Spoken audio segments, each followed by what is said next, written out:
You're as cold as ice. You're willing to sacrifice. There are two common problems that can arise in a sealed system: leaks and restrictions. Beyond that, there are a few less common problems. Each problem can be identified by comparing and contrasting the readings on your gauges and your meter with the status of the evaporator and condenser.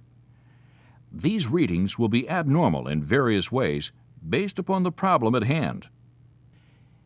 It's important to understand that the readings we show in this program are based on a normal reading that would be found in 70-degree Fahrenheit ambient temperature. We cannot tell you what normal is on your service call because normal fluctuates with ambient temperature. Low-side leaks are characterized by low-pressure readings on the low side and high readings on the high side. The system will pull more amps than normal. The evaporator may be only partially frosted, and you'll hear some hissing and gurgling coming from it. The condenser will feel slightly cooler to the touch than normal. To locate a low-side leak, look for bad joints, joints with cracks, signs of oil residue around them. High-side leaks will feature low readings on both the low side and high side, with a low electrical reading. The evaporator may be only partially frosted or not frosted at all. You should hear some hissing and gurgling at the inlet. And you should find the condenser slightly cooler than normal from lack of pressure.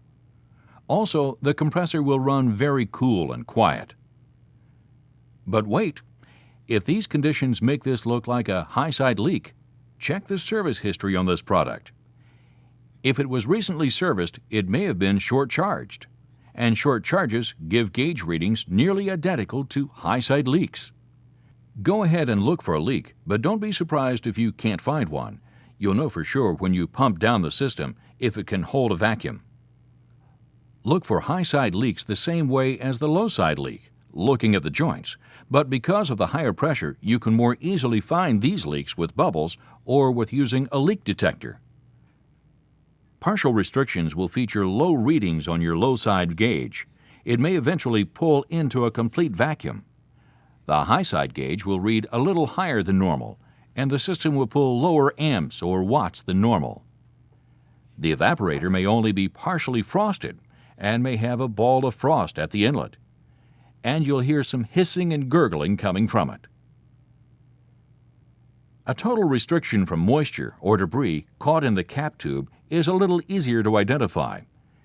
You'll find the low side in a complete vacuum, with the high side only a little above normal pressure.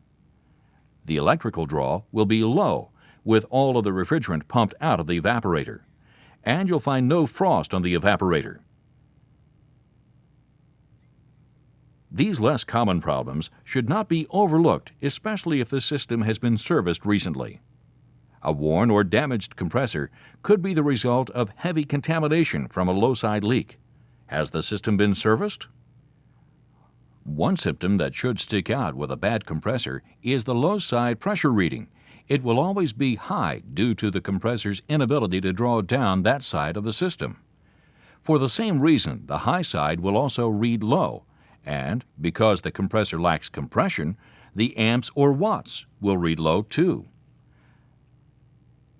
Another symptom that helps diagnose this problem is the lack of frost and the lack of hissing or gurgling at the evaporator. You will also find the condenser much cooler than normal. Over or undercharging a system occurs when servicers fail to follow Electrolux's evacuation and charging procedures.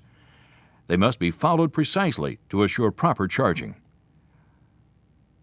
Overcharging from a previous service call would show up as a high-pressure reading on both sides of the system. How high depends upon how much additional refrigerant is in the system. And because the higher pressure makes the compressor work much harder, the electrical readings will be high. This system has more refrigerant than it needs, so you'll find a heavily frosted evaporator. The most unusual visual clue that you'll see is that frost has even developed on the suction line. Charging a sealed system correctly, without leaving any refrigerant in the hoses or manifold, requires following a specific procedure. Varying from that specific procedure even slightly can result in short-charging a system. As mentioned before, short-charging diagnoses almost identically as a high-side leak. The only way to confirm it is to see if the system can hold a vacuum. A system with air in it is uncommon, but could result from a poorly executed charge. The low side will be near normal, with pressure on the high side higher than normal. Electrical readings will be low.